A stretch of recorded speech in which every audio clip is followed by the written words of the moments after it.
Hola Yamila, ¿qué tal? ¿Cómo estás? Buenas tardes, ¿cómo estás, Paula? Bienvenida. ¿Todo bien? Bueno, Mm, muchísimas gracias. ¿Les parece que demos comienzo? Sí, de acuerdo. Buenísimo. Em, bueno, en primer lugar me presento, soy Paula Gastaldi, docente de la casa de UEP. Quiero especialmente agradecer a Yamila Ferreira y a Melania Ligorria por el esfuerzo de programar esta serie de webinarios que tengo el gusto de comenzar, en definitiva, dando un marco de discusión sobre derechos y reconocimientos de personas con discapacidad. Así que bueno, al área de extensión, muchísimas gracias porque sé todo el esfuerzo que están poniendo para justamente poner en la mesa de debate el derecho y el reconocimiento de personas con discapacidad. Así que muchísimas gracias por confiar. También agradecer a Carlos Villanueva, que también está aquí presente, y a Beatriz Villullas, siendo que los tres componemos un equipo de investigación radicado aquí en UEP, donde investigamos sobre participación política y reconocimientos de derechos de personas con discapacidad. Así que bueno, agradezco el acompañamiento. Bueno, voy a compartir pantalla. Va a ser una exposición que está pensada en una propuesta de alrededor de 40 minutos, pero por más que yo voy a dejar de verlas y verlos, les pido que me avisen en caso que no esté siendo, ¿qué tal María Laura? Que no esté siendo clara o que pueda volver sobre algún punto o que lo que crean que sea necesario o algo que quieran preguntar o también compartir incluso durante mi exposición. Por favor, les pido que justamente me ayuden a conquistar la claridad en el tema, así que, bueno, en cualquier momento pueden hacer una intervención. Insisto que yo voy a dejar de verles las caras en principio porque voy a compartir un recurso de PowerPoint. Pero sí es importante y para mí de vital importancia que esté siendo clara en la propuesta. Bueno, voy a pedir. Ahora sí, Paula. Sí, ahí se ve. Buenísimo, buenísimo, buenísimo. Fue solo un percance. Bueno, hemos convocado a este conversatorio en donde lo hemos titulado Derecho y reconocimientos de personas con discapacidad hacia un nuevo modelo de convivencia. Ese hacia un nuevo modelo de convivencia tiene que ver con que actualmente hay un modelo de abordaje a la situación de derechos y reconocimiento de personas con discapacidad que se denomina modelo social. Sin embargo, han habido algunas...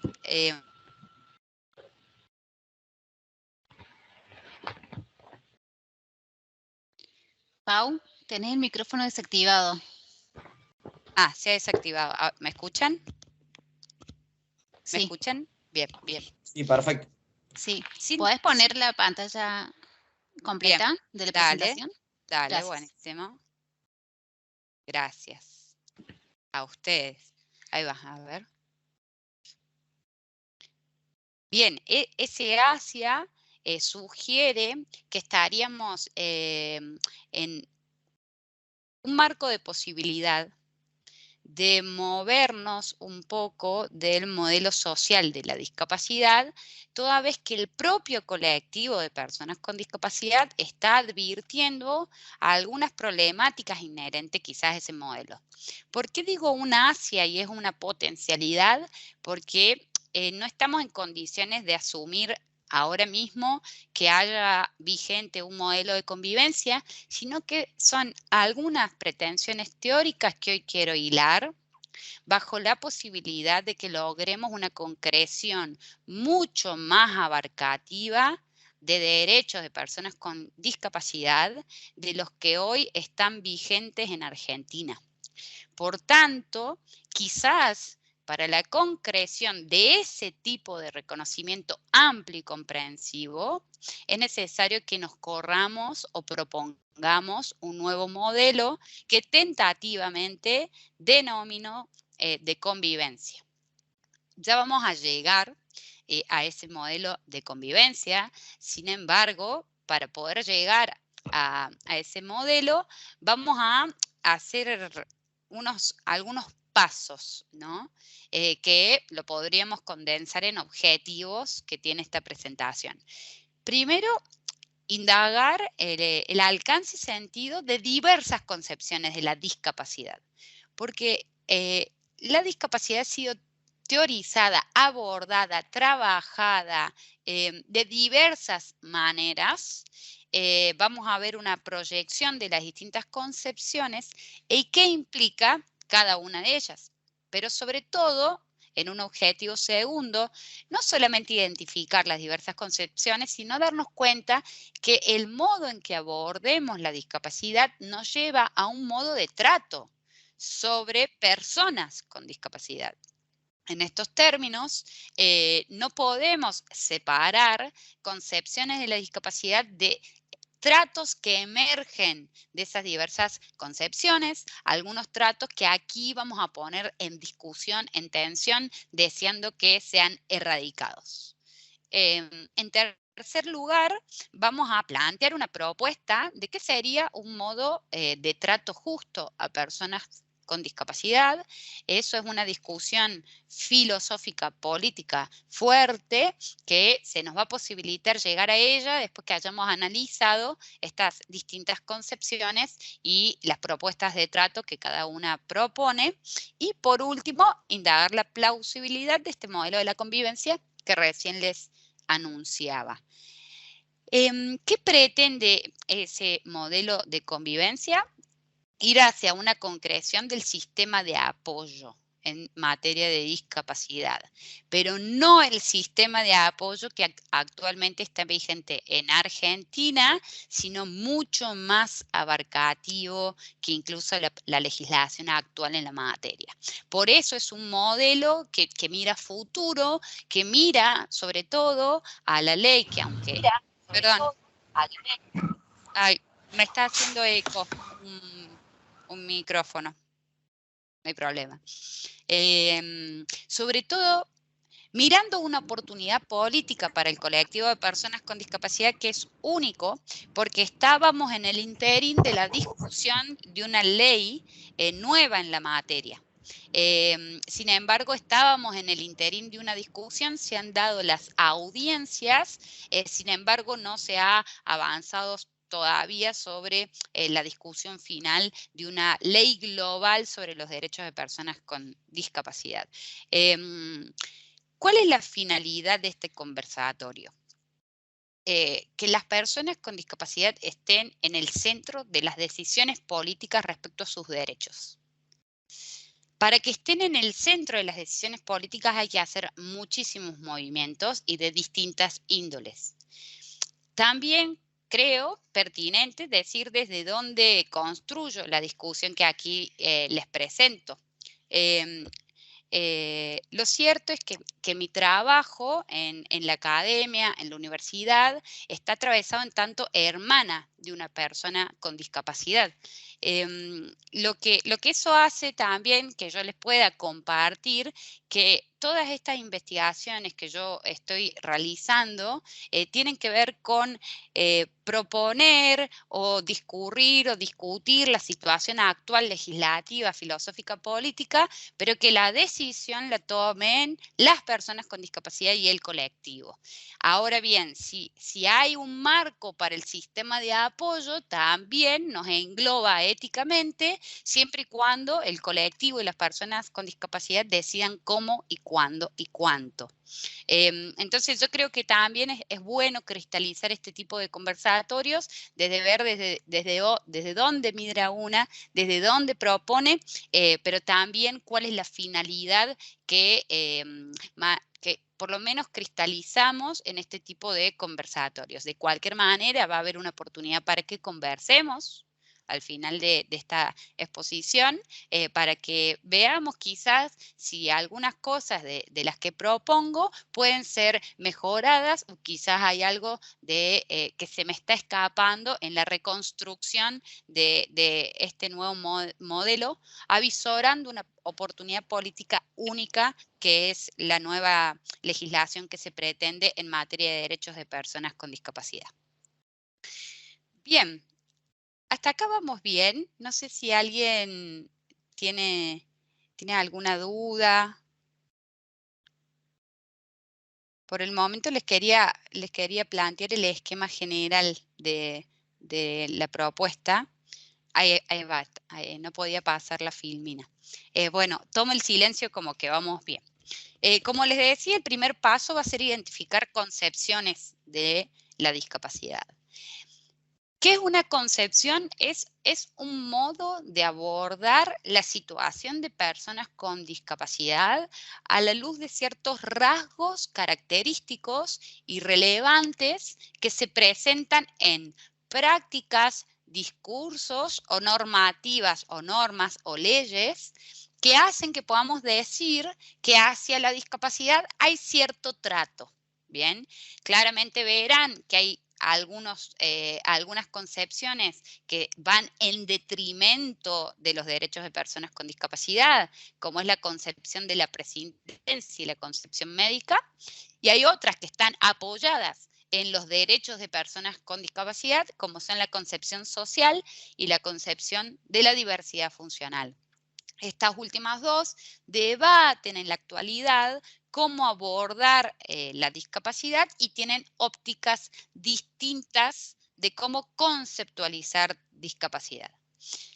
En primer lugar, tenemos la concepción de la prescindencia. Para yo armar estas concepciones hice pie en el texto de Agostina Palacios, una referente en la materia de derechos de personas con discapacidad. Agostina en 2008 hizo su tesis sobre derechos de personas con discapacidad a la luz de la Convención Internacional de Derechos de Personas con Discapacidad. Cuando ella propone en su tesis esta discusión sobre concepciones de la discapacidad, más bien apela a la noción de modelos específicamente.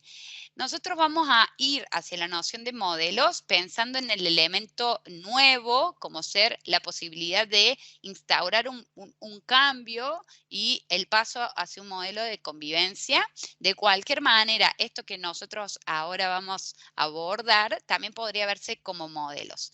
Pero reitero, una concepción es un modo de abordar un fenómeno que tiene que ver con el rasgo otorgado a ese fenómeno, en este caso derechos de personas con discapacidad, y que se desprende un trato. Vamos hacia la primera concepción. La concepción de la prescindencia ha sido lo que históricamente ocurría donde se decidía prescindir de personas con discapacidad. Típico de esta concepción es usar, por ejemplo, el término discapacitado o anomalía, ese tipo de términos o defectos, como si se pudiera predicar sobre nosotros, las personas, una cualidad de ser deseable o indeseable. ¿Qué hacía la concepción de la prescindencia? Entendía que en sí mismo era un defecto tener una discapacidad y por tanto se prescinde de personas con discapacidad. Hay muchos modos de prescindir. Se puede marginar, se puede generar instituciones para no ver a personas con discapacidad o se pueden permitir prácticas eugenésicas. Esto, por ejemplo, marcaba Agostina Palacios cuando en España el único aborto permisible era en caso de que ante un examen genético se detectara que una persona iba a tener discapacidad. Claramente es una concepción de la prescindencia porque pretende prescindir solo de personas con discapacidad, no así de todas las personas, y allí la distinción pensando que la discapacidad en sí mismo es algo indeseable. Entonces, el trato que propone es la eliminación y la consecuencia que trae es que la discapacidad no es vista. No, las personas con discapacidad en este sentido no interactúan y toda persona piensa que la discapacidad en sí misma es mala. Es un estado indeseable. ¿Qué ocurre? Que avanza también la historia y la discapacidad empieza a ser una cuestión atendida por las instituciones de salud. Allí aparece la concepción médica en donde la discapacidad es asociada más bien a un estado de salud como la enfermedad, donde el trato que se brinda es curar o rehabilitar en la medida que se pueda a personas con discapacidad. ¿Por qué esta concepción médica, que además está vigente quizás en el estereotipo o la tendencia de profesionales de la salud a solamente brindar tratamientos que tengan que ver con ser paciente? Es decir, la única vida propuesta o proyecto de vida para personas con discapacidad es ser paciente, es recibir tratamientos. El trato que se le brinda es digamos, una situación institucionalizante en donde el vínculo que tiene la persona con discapacidad es con sus allegados y familiares, o con profesionales de la salud. Y el trato que se le brinda es rehabilitar en la medida que se pueda. Y aquí ya empiezan a aparecer cuestiones políticas fuertes, que es cierta justificación de un sistema integral de que el Estado, las obras sociales deberían cubrir de prestaciones médicas a personas con discapacidad. El modelo social de la discapacidad, que queda cristalizado en la Convención de Derechos de Personas con Discapacidad, que ha sido sancionada en 2006, Argentina la ratifica, o sea, la hace parte de su derecho interno en 2008 y la eleva con jerarquía constitucional, o sea, significa que es la ley más importante y a nivel jerárquico todas las leyes deben estar con los principios que la Convención consagra. Indica que debemos abordar a la discapacidad como un fenómeno social. Es decir, no es en sí mismo un estado indeseable o una enfermedad, la discapacidad, sino que tiene componentes mixtos, ya que es la sociedad la que impone barreras en el modo en que trata a personas con discapacidad que socava la dignidad de personas con discapacidad. Entonces, el modelo social pretende integrar a personas con discapacidad. Da un paso para que las personas logren insertarse en la sociedad, eliminando las barreras que vendrían a ser arquitectónicas, actitudinales, del acceso a libertades, a principio de igualdad de oportunidades, consagrando la preferencia o la posibilidad de que personas con discapacidad logren autonomía.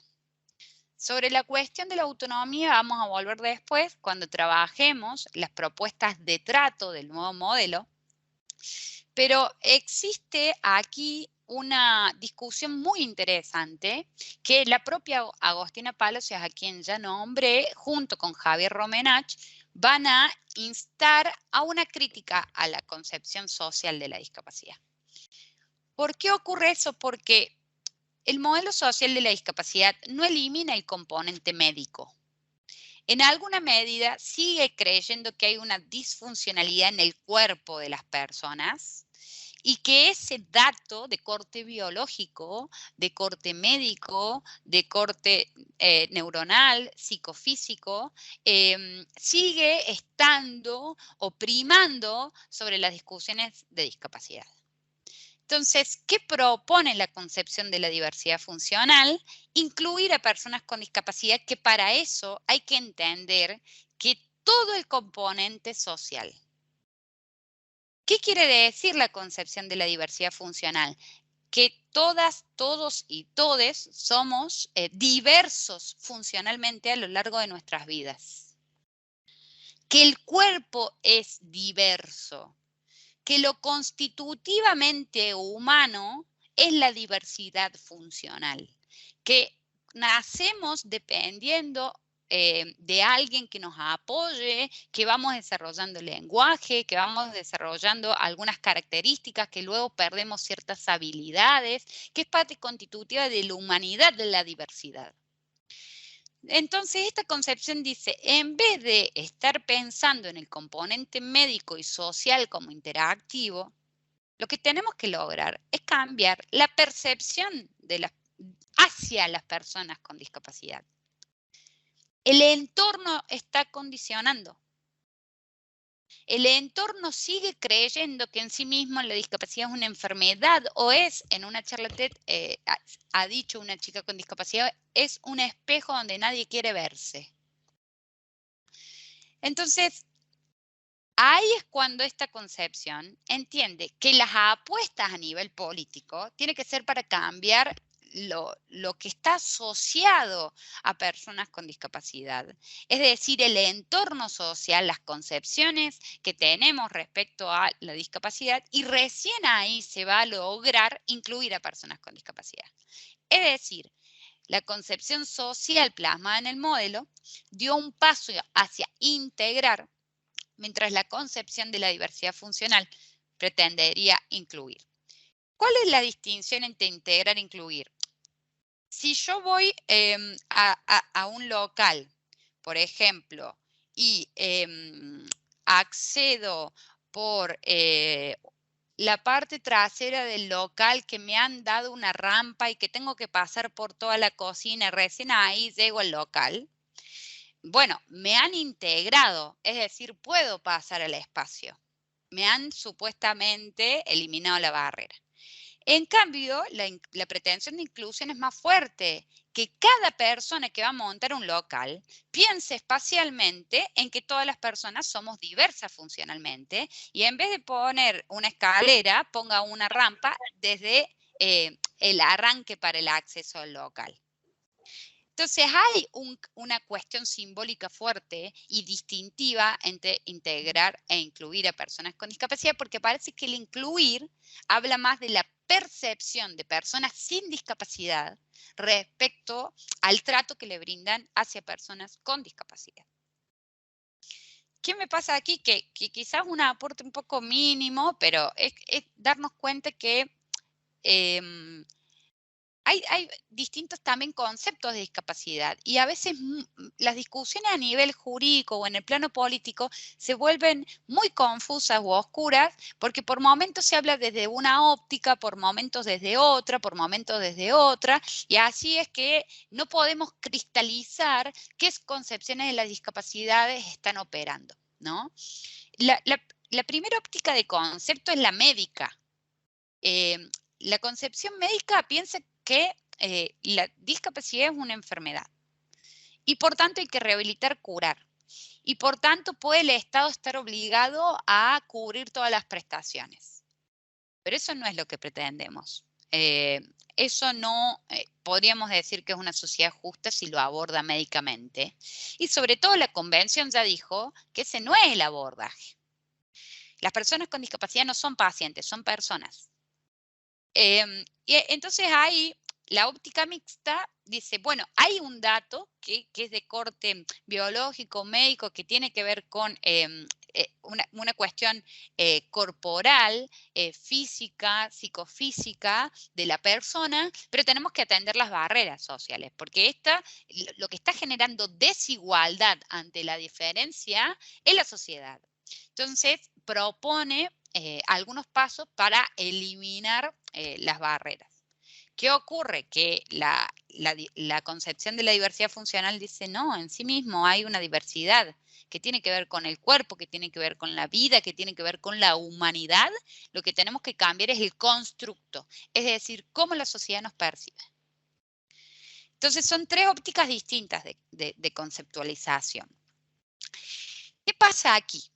Que hay algo que me parece interesante hacer pie, que es que cuando el modelo, tanto el modelo social que lo piensa mixto, ¿no? A este concepto, lo piensa tanto mixto, como el modelo, la concepción, perdón, de la diversidad funcional que lo entiende pura y exclusivamente social a la construcción del concepto, en realidad hay que desentrañar qué están diciendo con interacción.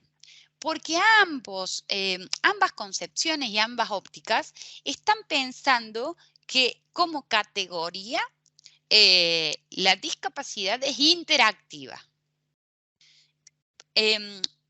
Aquí pensemos en la categoría, por ejemplo, género. El género es interactivo y yo en tanto mujer interactúo con la matriz. Acá yo hago pie en un filósofo canadiense que es Ian Hawking, que da cuenta de que nosotros entramos en un bucle clasificatorio cuando hacemos conciencia la clase que nos es atribuida. Por ejemplo, género. Yo en tanto mujer estoy en una matriz. Alguien podría decir que esa matriz tiene que ver con las prácticas sociales, ¿sí?, que se van generando en tanto yo, categoría, género, mujer. Lo mismo ocurre con la categoría discapacidad. A principio, cuando ocurrían las primeras integraciones de niños o niñas con discapacidad en las escuelas, digamos, comunes, pero porque hay una distinción entre escuelas especiales y comunes que aún conserva la ley de educación, ese niño ingresaba y quizás, pongámoslo a tiempo de hoy, ingresaba con una maestra integradora. Ese fenómeno ya era distinto en relación a la situación de los otros estudiantes. Lo que empieza a ocurrir es que se empiezan a dar prácticas sociales que tienen que ver con que ese niño registre la categoría que se le está atribuyendo y esa categoría tiene que carga simbólica. Entonces, importa mucho que la carga simbólica de tener discapacidad no sea negativa. Eso es lo que estamos advirtiendo con Hawking. ¿Por qué? Porque nosotros, en tanto personas, los individuos, caemos bajo la idea de las categorías atribuidas y nuestros comportamientos empiezan a hacerse de acuerdo a cómo nos tratan. Si nos tratan negativamente o no nos miran, o nos tratan con lástima, nos niegan la ciudadanía, nos niegan la interacción, nos niegan la conversación. Y ahí no hay posibilidad de un encuentro. Somos básicamente integrados, pero no incluidos.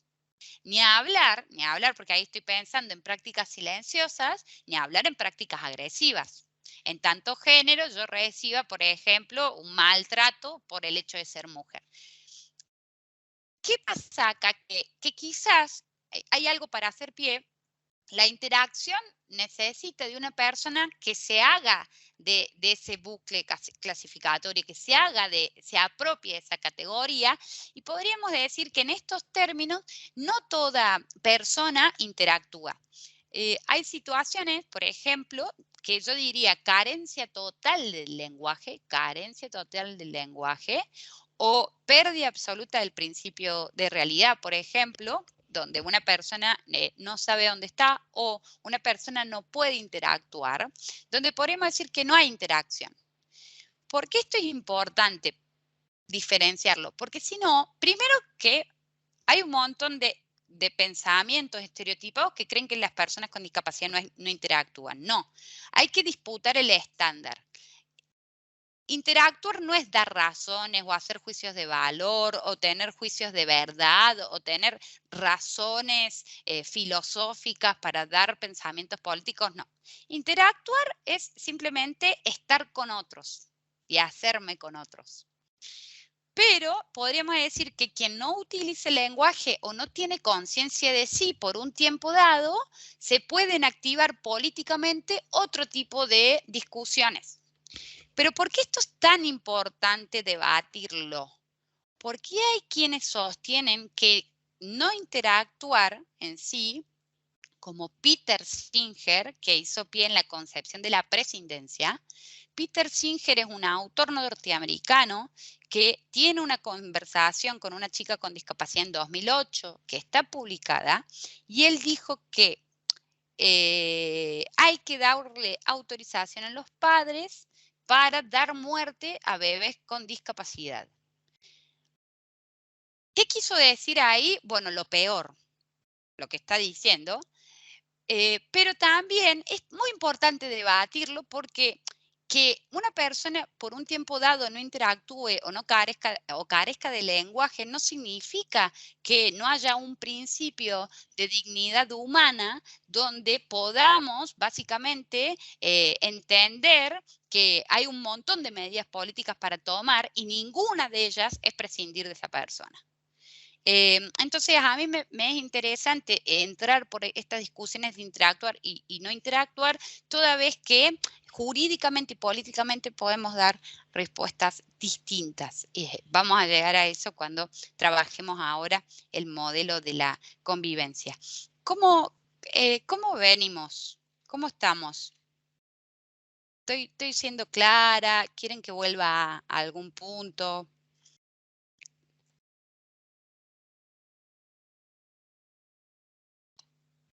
Hasta ahora está siendo claro. Buenísimo, gracias. Gracias a quien respondió. Bueno, aquellas concepciones, ese paso que yo di primero de presentar las concepciones, en realidad puede ser cristalizado en modelos. ¿Cuál es la distinción entre modelos y concepciones? Yo creo que es chiquita, pero vital. Concepciones hablan de reconstruye tanto históricamente como conceptualmente rasgos distintivos y los modelos específicamente disputan el trato que se sigue a algún modelo, ¿bien? Y sobre todo, alguna posibilidad de entender que aunque el modelo social de la discapacidad es el consagrado en la convención, muchos de los reclamos actuales del colectivo de personas con discapacidad están empujando para dar cuenta que habrían otras posibilidades.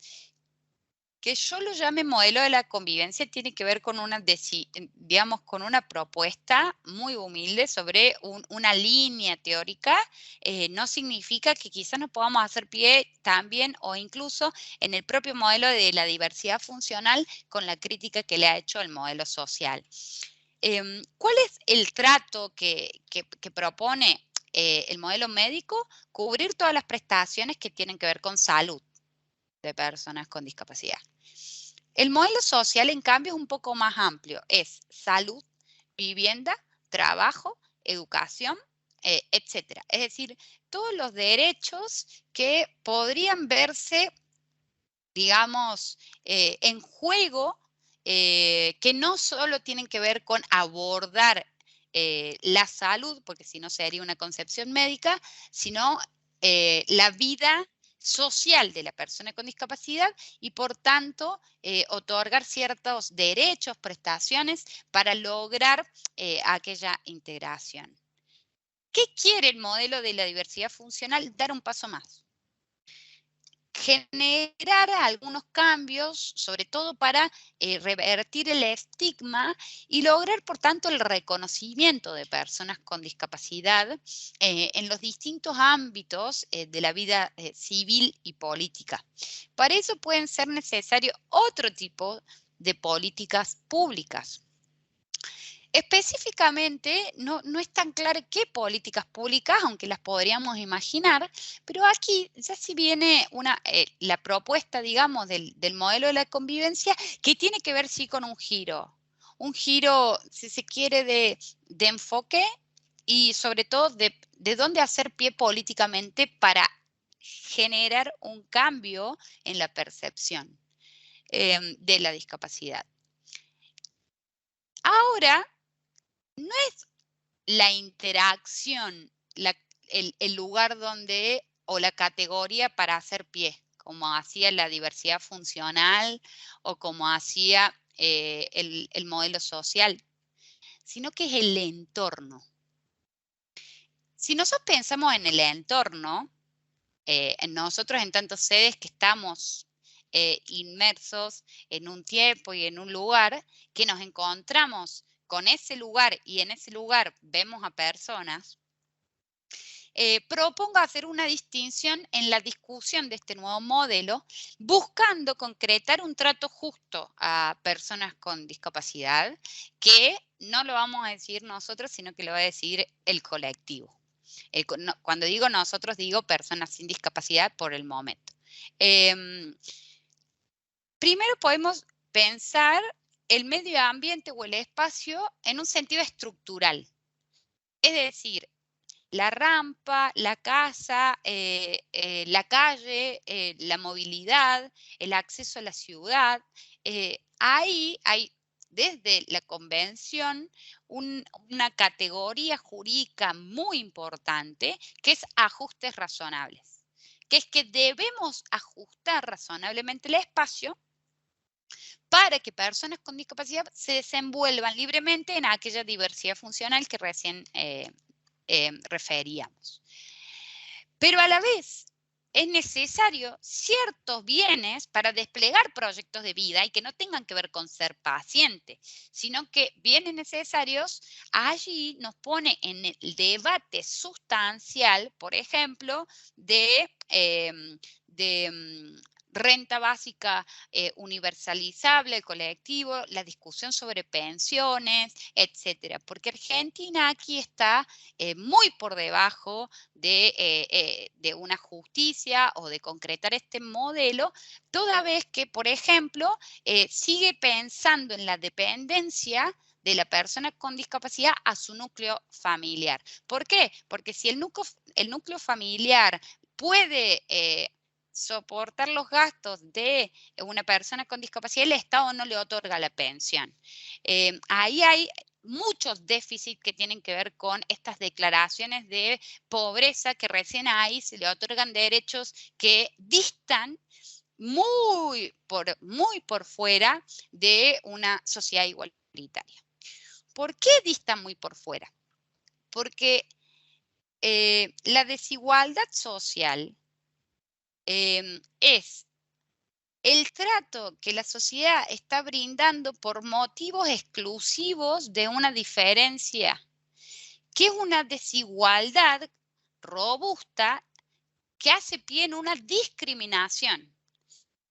Si nosotros damos cuenta que el entorno, en tanto medio ambiente estructural, está discriminando, está condenando a una desigualdad, a la pobreza y a la exclusión, lo primero que tenemos que hacer es integrar a personas con discapacidad. Integrar, digo, es decir, generar el esquema para que personas con discapacidad tengan razonablemente mucho más bienes en la distribución para lograr equiparar a aquella desigualdad histórica que las sociedades han generado en razón de menospreciar aquella diversidad. Entonces, aquí en el medio ambiente estructural tenemos que lograr, casi como primera medida, ajustar razonablemente los espacios y lograr la distribución equitativa de bienes necesarios. Claro que aquí va a haber una discusión sobre cómo, cuánto, cómo llevarlo adelante, pero englobaría acá toda la discusión respecto a justicia distributiva. En cambio, un segundo momento de la discusión del modelo de convivencia sobre la base de este entorno ya es pensar en el medio ambiente social, o sea, no en el medio ambiente como estructura, donde yo necesito bienes para desenvolverme, pero además el espacio tiene que estar ajustado, sino el medio ambiente social entendido en dos sentidos. Primero, la comunidad política, en un sentido robusto, que aquí es donde nos estamos interesando como grupo de investigación en UVP, de que es cómo lograr concretar los derechos civiles y políticos de personas con discapacidad.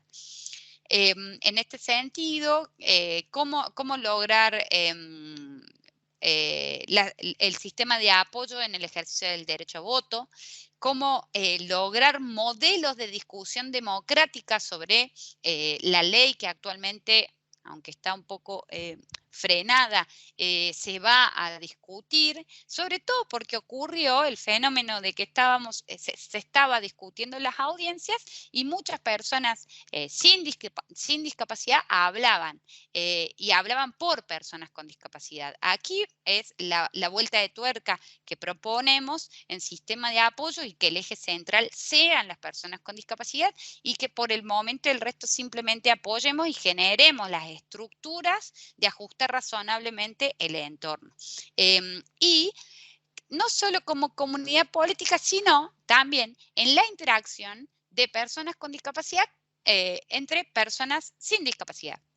Aquí, cada uno, según sus roles, va a tener distintos presupuestos. Voy a poner simplemente un ejemplo, pero aquí entran educadores, entran personal de la salud, entran familiares, entra el ciudadano, digamos que el empleador. Entonces, acá va a haber distintas aristas que jurídicamente se tienen que abordar para atender que este medio ambiente social logre una convivencia.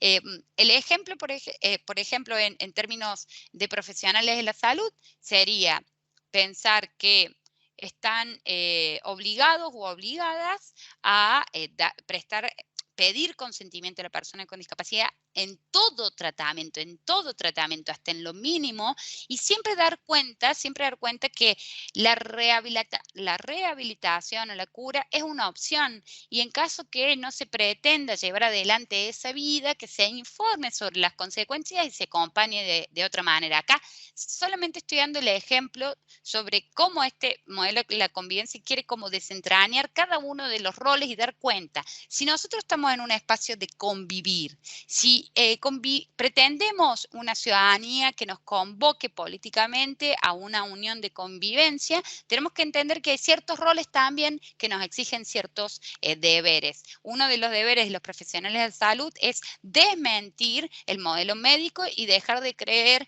que la discapacidad solo se aborda con rehabilitación, sino que se le entregue la decisión sobre su vida al paciente. Ahora, todo esto que estoy diciendo hace pie en una cuestión que es la autonomía de personas con discapacidad. Pero no es autonomía en un sentido que es el que Álvarez propuso, que es autonomía en un sentido relacional. Lo toma de la literatura feminista, la autora, y dice que toda persona es esencialmente segunda persona. ¿Qué quiere decir eso? Somos como nos tratamos, somos como nos tratan, somos lo que nos han dicho de nosotros, somos las narrativas que recibimos. Este es el componente interactivo. Entonces, este escenario es un punto de partida porque las personas somos interdependientes. Todas las personas lo somos. En mayor medida, algunas personas con discapacidad, algunas. Pero todas las personas somos interdependientes. El modelo de convivencia está haciendo pie en que hay un despliegue de la pretensión de que todas y todos seamos autónomos, pero para hacerlo necesitamos de otros. Necesitamos que la percepción de los otros cambie y que los otros también nos apoyen. Entonces, jurídicamente, la clave sería una sociedad del apoyo, un sistema de apoyo.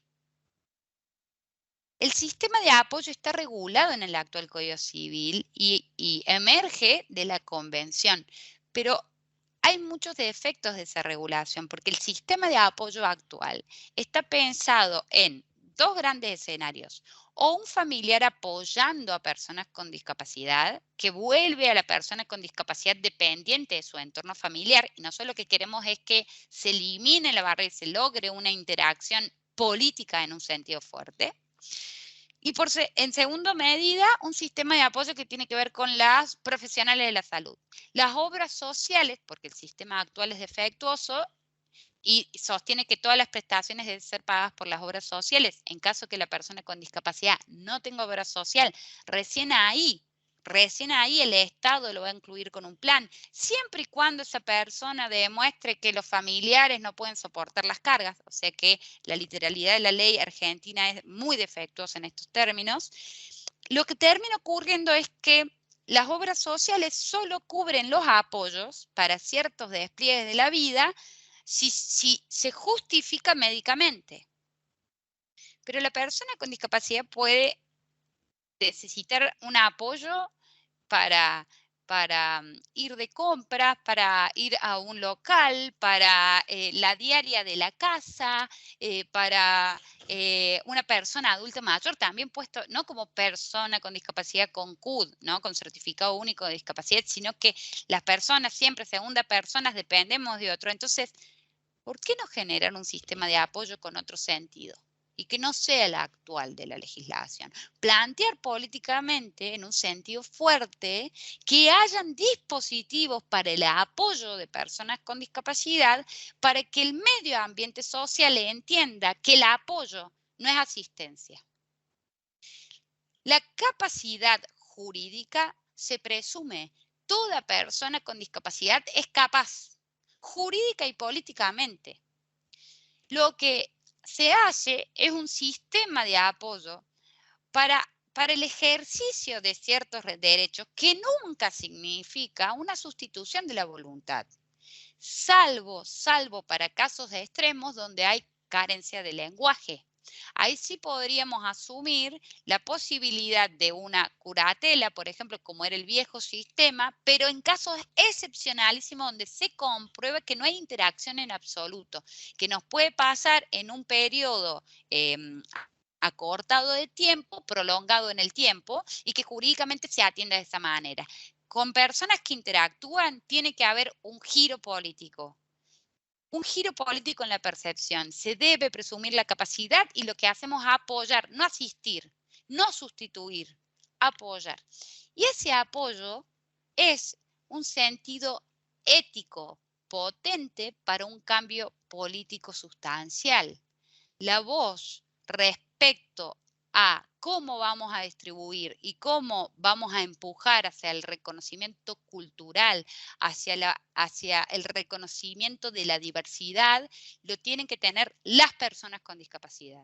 Entonces, por el momento, personas con discapacidad y sin discapacidad conviven en un sistema de apoyo que debe ser muchísimo más amplio que el regulado actualmente. Muchas gracias.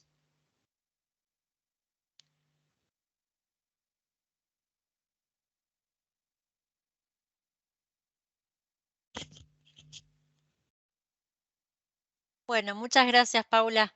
Muy clara tu alocución, muy interesante y la verdad que estamos interpelados y bueno, es una invitación a comprometernos en esta propuesta, ¿no? En este modelo de convivencia como un compromiso de todo el colectivo, ¿no? De nuestra sociedad como comunidad política para poder interpretar e integrar a todas las diversidades de personas que existen en nuestra sociedad, ¿no?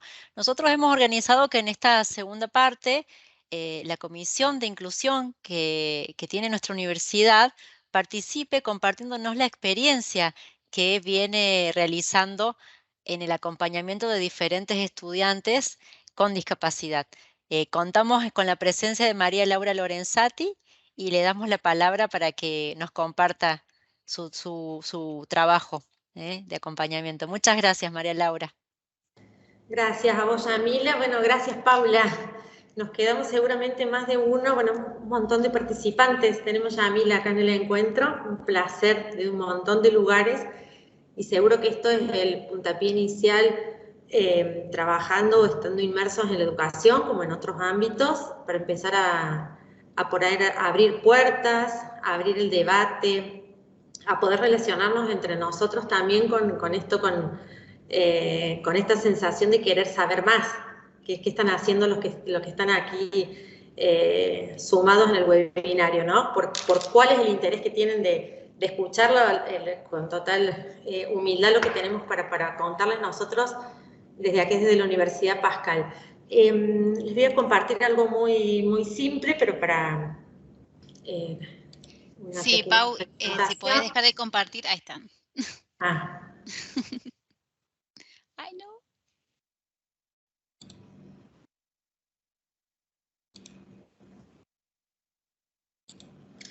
Allí se ve, ya está en pantalla completa, no alcanzo yo a ver Sí, se ve. ¿Sí? Se ve, Laura, se ve la pantalla. Bueno, la Comisión de Inclusión de la Universidad trabaja ya desde hace mucho tiempo, con una conformación un poco más formalizada desde el año 2011. La conformamos un equipo interdisciplinario muy, muy rico, porque es bastante variado dentro de una institución. La forma parte, yo estoy como coordinadora de lo que es el curso de ingreso de la universidad y un sistema de apoyo de tutores guía de los alumnos de todas las modalidades. Está Noemí Bertelo, que es quien en definitiva nos representa dentro de una red mucho más amplia de inclusión por la discapacidad de las universidades de Córdoba. Carola Bertona, que es docente de nuestra casa, es licenciada en psicología y es la que lleva adelante el apoyo, el seguimiento para la accesibilidad de los estudiantes con discapacidad que tenemos hoy en la universidad. El doctor Guillermo Ford, que es el director de una de las carreras, de varias de las carreras, pero en definitiva de la más importante por allí para darnos respaldo jurídico, que son de las carreras de abogacía. Y la magíster María Elena Sadi, que se dirige todo lo que es el equipo de pedagogía y comunicación de la universidad, que nos hace apoyo en todo este tema metodológico por allí que los alumnos necesitan, por ejemplo, en la instrumentación de evaluaciones finales o evaluaciones parciales, apoyando a los docentes en el diseño y en la metodología para lograr la accesibilidad en este trabajo. La universidad, junto con el resto de las universidades de Córdoba, tanto públicas como privadas, en junio del año 2011, se funda y nos hemos reunido para desarrollar, para debatir, para trabajar en conjunto el tema de la discapacidad en todas las universidades de Córdoba. Trabajamos mensualmente, con un encuentro mensual que tiene esta finalidad, ¿no? De la reflexión, del apoyo recíproco, de la cooperación, de asistencia técnica, debatimos casos puntuales donde necesitamos tal vez la experiencia o la ayuda de otra universidad.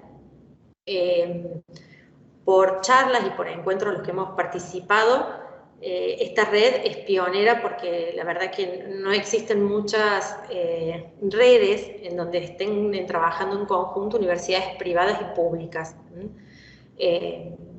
Eso creo que a nosotros nos ha dado un respaldo y nos ha fortalecido también como comisión interna dentro de la universidad, porque sentir el respaldo de otros profesionales dedicados a la educación, al igual que nosotros, nos hace dar cuenta que independientemente de la institución, lo que nos importa, lo que nos interpela es el estudiante, ¿no? Y a partir de este trabajo en la red, también se genera, nos dio puntapié inicial, digamos, para la creación de la comisión nuestra interna de aquí de la universidad. Esta comisión tiene por objetivo el de promover el gozo total y pleno de las condiciones de igualdad de derecho de todos los estudiantes con discapacidad. Estudiantes y no estudiantes, ¿no? También docentes, no docentes, directivos, personal de planta permanente. Esta comisión de inclusión de la universidad depende directamente del rectorado, cuenta con su propio marco normativo y, como les decía hace un ratito, está conformada por un equipo interdisciplinario.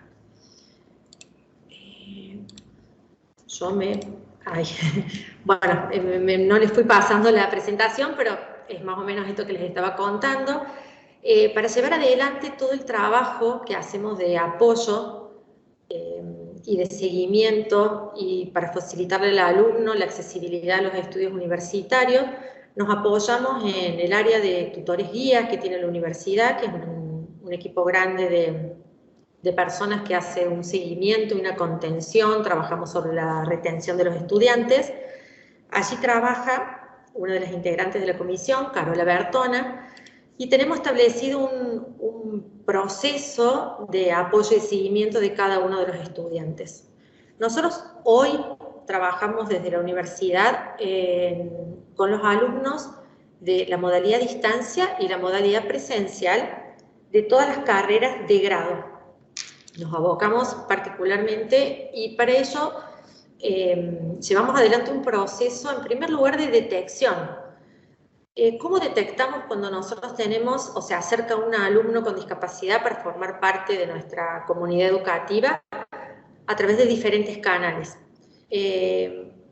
Generalmente tenemos aquí el área de informe, que es donde se acercan por primera vez a consultar o por la iniciativa de poder estudiar una de las carreras que ofrecemos como institución.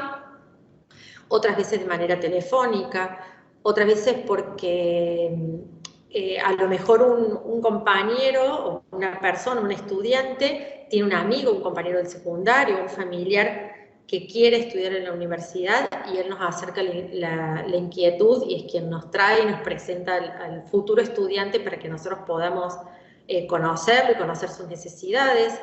En otras ocasiones lo detectamos ya en el curso de ingreso. También contamos con el apoyo de todos los centros de educación a distancia que existen en el país. Los referentes o los coordinadores de esos centros también son los que nos dan la información en el caso de que lleguen la inscripción por esas oficinas o esos centros ubicados en el interior. Luego de la detección, que trabajamos mucho y con los docentes también del curso de ingreso, para lograr una detección a tiempo, digamos, para poder trabajar de manera más tranquila con los estudiantes.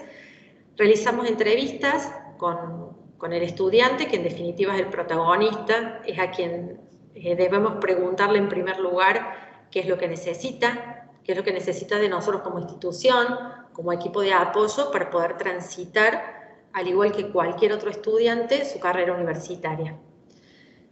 Luego de esa entrevista en donde conocemos la necesidad y el estudiante a su vez se nutre de lo que nosotros podemos y sobre lo que nosotros tenemos experiencia para colaborar con él,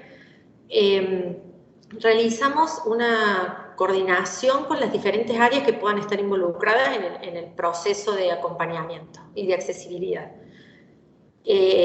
Las áreas pueden ir variando y de hecho varían de acuerdo a la etapa en la que el alumno esté inmerso, ¿no es cierto? Si el alumno va a transitar el curso de ingreso, bueno, esa tarea de accesibilidad, de acompañamiento, va a estar coordinada desde la comisión, con el área, los docentes del curso de admisión, con las áreas de informes, con las áreas de atención a alumnos,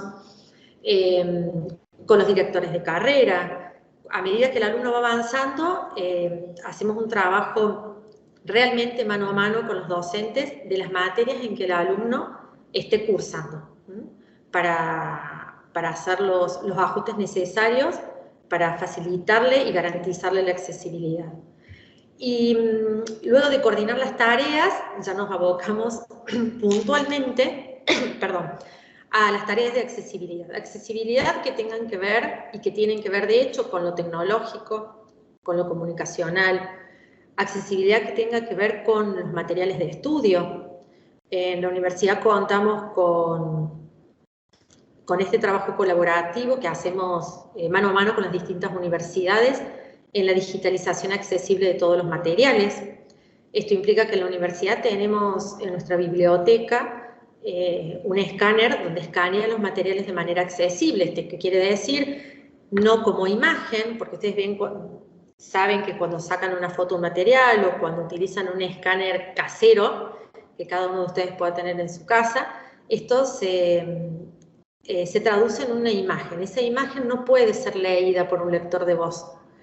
Eso dificulta en muchos casos a los alumnos con ceguera. Entonces este escáner lo que permite es que eso que el material que nosotros escaneamos lo pasa a texto. Ese texto, en formato texto, sí puede ser leído por los distintos lectores de voz, de los programas que los alumnos puedan tener para facilitar su estudio. Trabajamos con el área de pedagogía cuando los docentes elaboran materiales nuevos para las materias, en incorporar el comentario o la lectura de una imagen que puedan incluir en sus materiales, el relato verbal para los alumnos que no puedan verla. Estamos siendo permanentemente capacitados por el área de sistemas de la Dirección de Tecnología de la Universidad, en donde tenemos una persona que investiga y está muy involucrada en la temática. Entonces el tema del subtitulado, el tema del lenguaje de señas, el intérprete de señas, perdón, para incluirlo en las reuniones que hagamos a través de medios virtuales. Trabajamos permanentemente con el área de exámenes finales para conocer la necesidad que cada estudiante tenga y poder hacer de ese examen un momento más de accesibilidad, porque para los alumnos ya sabemos que poder transitar esa etapa, además del estudio, de la etapa final de aprobar una asignatura es muy importante. La universidad aprende día a día del alumno con discapacidad. Nosotros, desde la teoría, está muy bien, es la base, es lo que todos necesitamos para el trabajo, pero sin experiencia con la que el estudiante universitario viene de haber transitado su escuela primaria, de haber transitado su escuela secundaria, de haberse relacionado en diferentes ámbitos, deportivo, artístico, no podríamos llevar adelante nuestra tarea, o lo haríamos errando permanentemente, porque él es el protagonista de su propia historia, y sobre eso debemos realizar ese seguimiento. Como logros, si lo vamos a poner así en estos términos de logros y desafíos que tenemos como comisión, bueno, es, como se nos mencionaba recién, es el trabajo colaborativo en esta red tan importante. Red Mate, Tiflo Libro, tiene que ver con esta digitalización accesible de los materiales. Cuando una universidad, ya sea el material que fuere, necesita digitalizar un material para un alumno, no se lo guarda para la institución, sino que lo comparte en esta red para que pueda ser utilizado por cualquier estudiante de cualquier universidad. Hemos tenido los voluntariados para esta digitalización. Bueno, coloqué 3 capacitaciones que son las que hemos tenido ahora este año, ¿no? Pero a lo largo de los años de la existencia de la comisión hemos tenido muchísimos más, en lo que tiene que ver en la comunicación, en el diseño. El tema de escanear los materiales ha sido para la institución un paso muy importante desde hace unos años. Participaciones en congresos, beca para poder digitalizar texto. Los desafíos que tenemos es definir muchas más acciones y por allí de concientización para ser más visible ante el resto de los alumnos, a lo mejor con docentes que hasta el momento no han tenido en sus aulas, ya sean virtuales como presenciales aquí en el campus, algún alumno con discapacidad. Ese creo que son algunos de los desafíos que nos proponemos siempre como comisión. Yo en la primer plaquita, que acá se las vuelvo, no sé si la ven, yo les dejo allí el correo mío institucional para, como les decía al comienzo, que esta sea una puerta realmente para poder seguir discutiendo, compartiendo, abrir espacios de debate y colaborativos en este trabajo. Bueno, muchísimas gracias. Si quieren realizar alguna pregunta.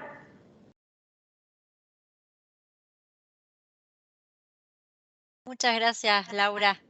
Muy importante y destacable todo el trabajo que viene haciendo la comisión y nos parecía muy valioso desde la Secretaría de Extensión y en el marco del ciclo de este webinario que pudiéramos dar a conocer la experiencia, ¿no? Hay pregunta por el momento de una persona, Silvane, y le invitamos también al resto de los participantes si quieren o tomar la palabra, abrimos el micrófono, o escribir, así podemos aprovechar, digamos, este encuentro con 2 personas que están trabajando en diferentes ámbitos, en cuestiones de discapacidad, como son Paula y María Laura, para que aprovechemos, digamos, su experiencia y su voz para profundizar y sacarnos dudas, ¿no? O si quieren comentar algo. Silvane pregunta si el acceso solamente se brinda a los estudiantes con discapacidad o si también hay un apoyo a los alumnos con familiares directos con discapacidad. Esa es la pregunta de Silvane Moraes Willy. Bien, sí, a ver si interpreto o si está bien dirigida mi respuesta, ¿no? Ante esta pregunta, Silvane. Nosotros hacemos el apoyo directo al alumno que tenemos, o al interesado por ingresar a la universidad, o al alumno que está transitando una carrera en nuestra institución, o al mismo graduado, ¿no? No sé qué tipo ¿Cuál sería tu inquietud en relación a un familiar? Nosotros sí, las puertas de la institución están abiertas para facilitar, comentar sobre la temática y sobre los conocimientos que tengamos para facilitar la accesibilidad, ¿no? En los ámbitos que nos sea posible. Bueno, vamos a esperar si Sí, se amplía la pregunta. Mariana pregunta también, Laura, ¿cómo está preparada la universidad para las personas que tienen alguna discapacidad física motora? Bueno, la universidad tiene a nivel de infraestructura edilicia, por supuesto que cuando uno va a recorrer o a meterse en la temática, empezamos a realmente hacer modificaciones en la institución, a recorrerla, a caminarla y no solo verla desde la ventana o desde la puerta. Tienen las rampas, tenemos los baños para discapacitados, ¿qué otra cosa? Ascensores, por supuesto. Tenemos el ingreso para ambulancias de una forma más accesible, los lugares para estacionamiento también.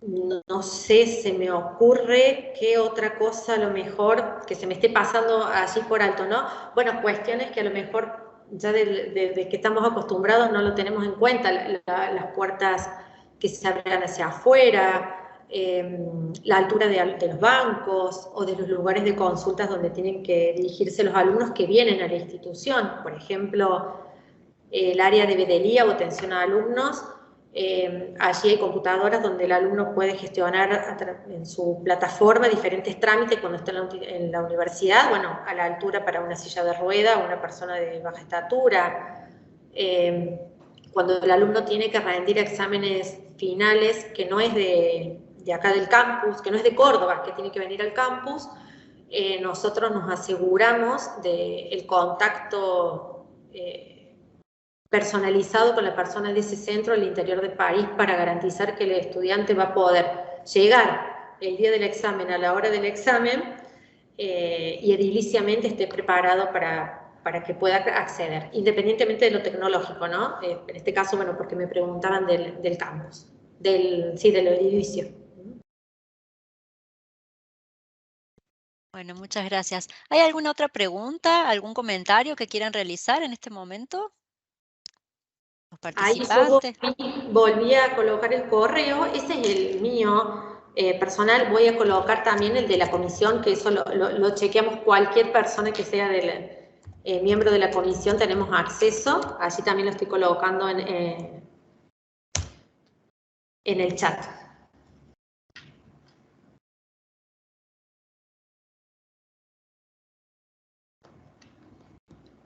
Bien, Alejandra hace un comentario respecto a los aportes y la discusión que había planteado Paula, ¿no? Respecto a cómo nos narramos y cómo nombramos a las personas con discapacidad y de poder hacer una colaboración y una observación respecto a decir la palabra discapacitado, ¿no? Y colabora, digamos, este aporte en relación a decir que pensemos las matrices culturales que tenemos, ¿no? Para poder nombrar a las personas con discapacidad. Bueno, gracias Alejandra por el comentario. ¿Algo más que quieran compartir? Nosotras le comentamos que este ciclo webinario cuenta... Ah, bien, sí, Perdón, por favor. María Laura, ¿tenés idea aproximadamente qué cantidad de alumnos, alumnas con discapacidad tiene la universidad?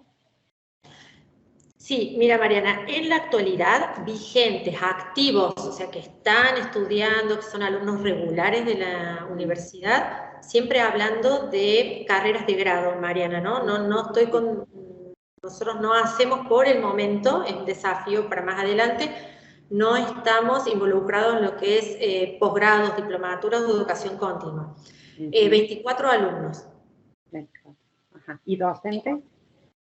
Docentes, en el momento no tenemos una nómina, porque nómina de tenerlos así identificados en cantidades, ¿no? Porque la comisión está por el momento abocada a los estudiantes. Ok. Bien. Bueno, Gracias, porque No, yo pienso Qué próximamente qué ser interesante. docente de la universidad y tengo una discapacidad, entonces me interesa. Sí, Qué bueno, genial, ¿no? Mariana, qué buena pregunta. La verdad que nos vamos con tu intervención, me parece, porque bueno, también es interesante pensar eso. Por más que María Laura está comentando que está el foco en el alumno, me parece Sí. que el colectivo es tanto docentes, no docentes, como estudiantes, así que Yo soy muy bueno. egresada de la UEP, ahora tengo la posibilidad de volver como docente. No tengo una discapacidad que me inhabilite, pero bueno, sí, uso férula y tengo un problema en el pie. No necesito, la verdad, demasiadas cosas especiales, pero bueno, me interesaba saber. Está bueno. Gracias, Mariana, por tu intervención. Hemos estado pasando un link para que ustedes puedan completar su asistencia, pero bueno, nos interesa especialmente que nos den su contacto, porque vamos a seguir con este ciclo webinario.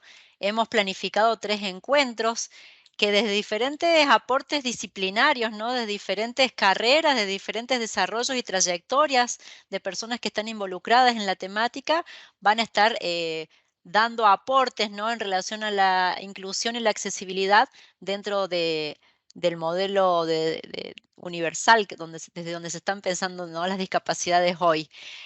La semana que viene vamos a tener en el mismo horario un encuentro que lo va a brindar la Magíster Valeria Masay Parolín, y que el enfoque va a ser brindar qué recursos de accesibilidad hay a partir de Microsoft, ¿no? Ahí estamos compartiendo en el chat el link de inscripción para poder participar. Así que nosotros estamos muy contentas de la convocatoria que hemos tenido. Entendemos que esta temática es prioritaria, que la tenemos que seguir pensando y discutiendo juntos y juntas, ¿no? Para justamente ampliar relaciones de reconocimiento hacia todas las discapacidades. También ese era un objetivo de este webinario. Veo que está presente Noemí Bertelo, Mimi, que hace parte de la comisión, y bueno, con ella hace un tiempo, cuando nos conocimos, empezamos a pensar en estos espacios, y es una alegría para nosotros que se esté realizando efectivamente una convocatoria tan importante, no solo de ustedes como participantes, sino también de las personas, digamos, de los profesionales que están comprometidos y que están trabajando, actualizando, digamos, las discusiones respecto a la temática. Nosotros como extensión vamos a continuar, tenemos ese compromiso como universidad, y reitero nuestra alegría y compromiso con la temática. Así que agradecemos a todas y todos los participantes. Les esperamos el miércoles próximo. Y agradecemos también a Paula y a María Laura especialmente. Así que muchas gracias. Bueno, muchas gracias. Un segundo, Yamila, porque tengo miedo que Silvane no lea mi mensaje. Me está haciendo algunas consultas sobre su caso particular. Te quiero decir, Silvane, para no quitar más tiempo en la reunión, que me escribas por privado y con gusto nos ponemos en contacto conmigo, con Carola de la comisión, así conversamos. Era eso, perdón, Yamila, gracias. No, por favor. Bueno, muchas gracias a todos y a todas los participantes. Agradezco muchísimo, muchísimo. La verdad que espero haber podido transmitir un poquito el trabajo, y ahí he dejado mi correo para lo que sea que pueda apoyar a disposición. Bueno, nosotros vamos a estar compartiendo además la grabación de lo que ha sucedido hoy, ¿no? De tu trabajo, Paula, y también de los avances y experiencia que ha compartido Laura. Así que muchas gracias. Que tengan buenas tardes. Chao, muchas gracias. Chao, Gracias, Yamila. Gracias, Melania. Un abrazo. Nos encontramos el próximo miércoles. Hasta luego. Gracias, Meli.